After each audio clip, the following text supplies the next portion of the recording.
Hi everybody.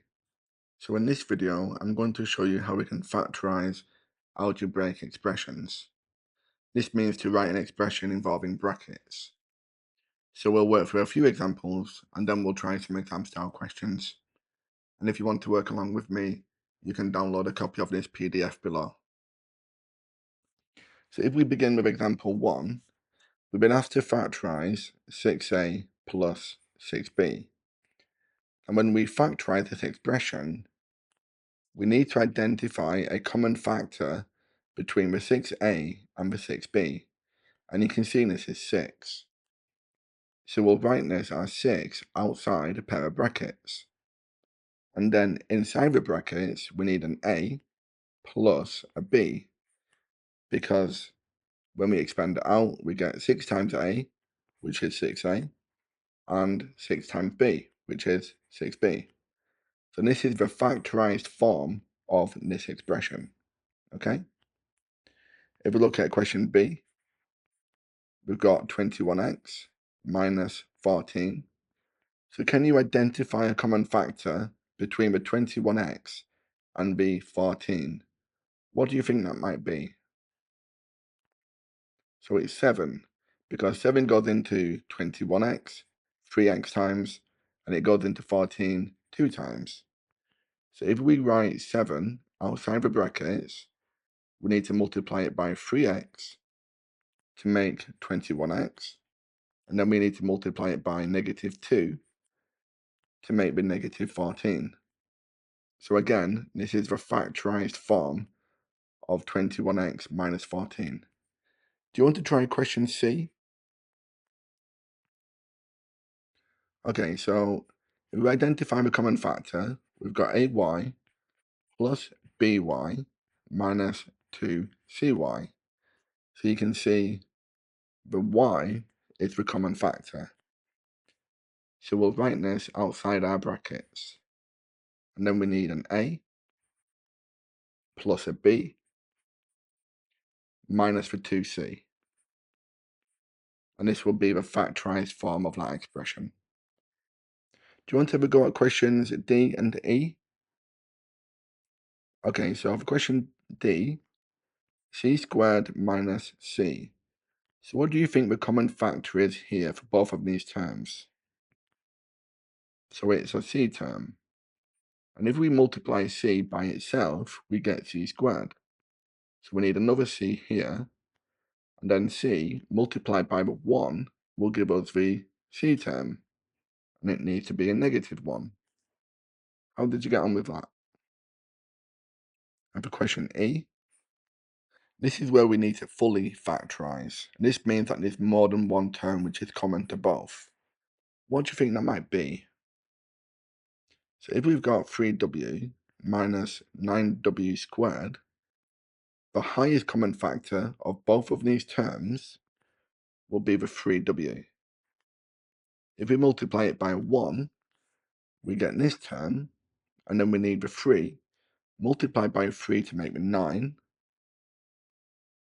and then multiply by the w to make the w squared. So this will be the factorized form, okay? And then for question 2, 16x minus 20x squared. What do you think the highest common factor of both of these terms would be?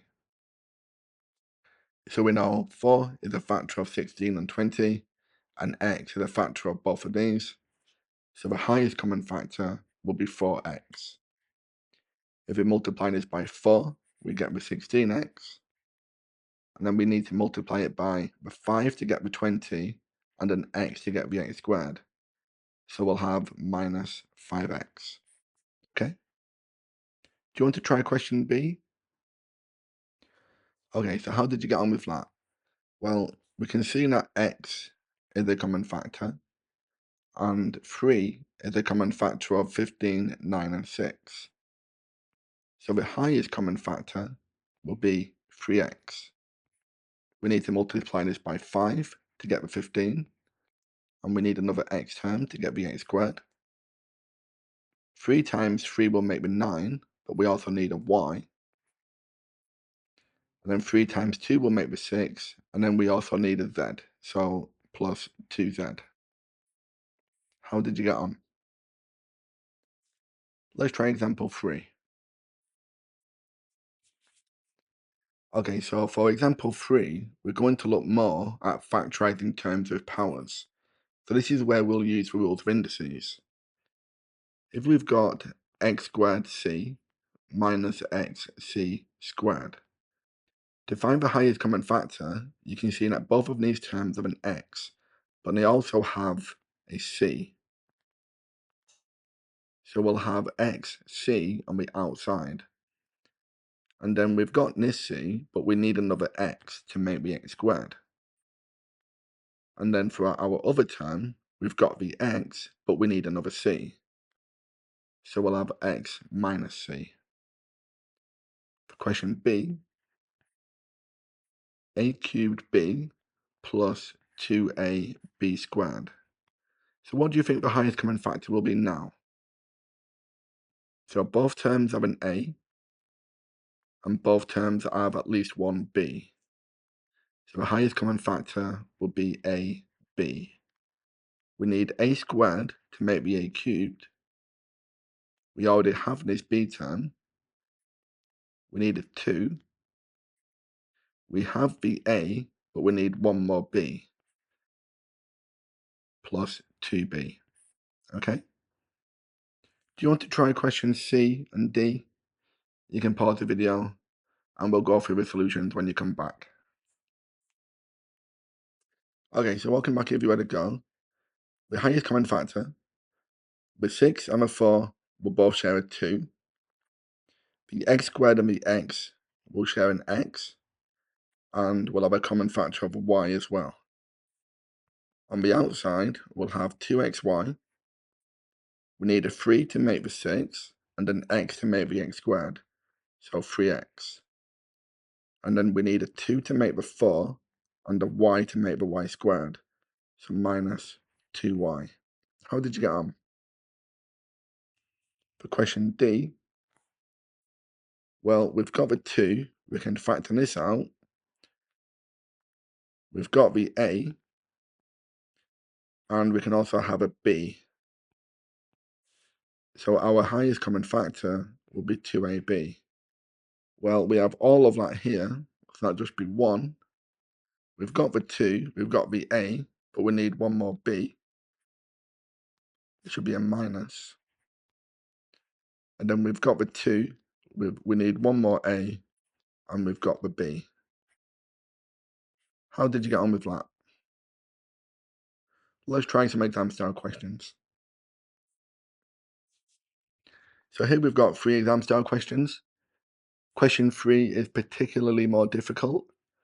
But do you want to try these questions yourself? You can pause the video and come back when you're ready. Okay, so welcome back if you had a go. So for question A, we can factor out the 6 from the 12 and the 18, and an x from both as well. So we'll have 6x. We need 2 to make the 12. We have the x term, but we need a y. And then we need a 3 to make the 18, and we have this x term, so just minus 3. Part B, we can factor out the a, so we've got 3 minus 2a. And then for question 2, we can factor out a 5, and we can factor out a p. So we'll have 5p on the outside. Then we need the m, and we need one more p term, so mp. And then for this bit, all we need is a 2 to make the 10. And then for question 3, well, you can see that both terms have a y minus 5. So this is what we'll factor out, the y minus 5. And I'll put that in brackets. And then we need a 4 and another y minus 5, because this will give us the y minus 5 all squared. And then we need this 3 here. But now we can tidy up what's happening in this bracket. So we'll have y minus 5 multiplied by 4y minus 20 plus the 3. So we'll have y minus 5. Collecting these constants together will give us 4y minus 17. Okay? So this is our factorized form. Well, thank you very much for watching. I hope you found that useful. If you did find that helpful, please like and subscribe. And you can download the full lesson and the PDF that accompanies this video from my website, mrmathematics.com. I'll leave a link below.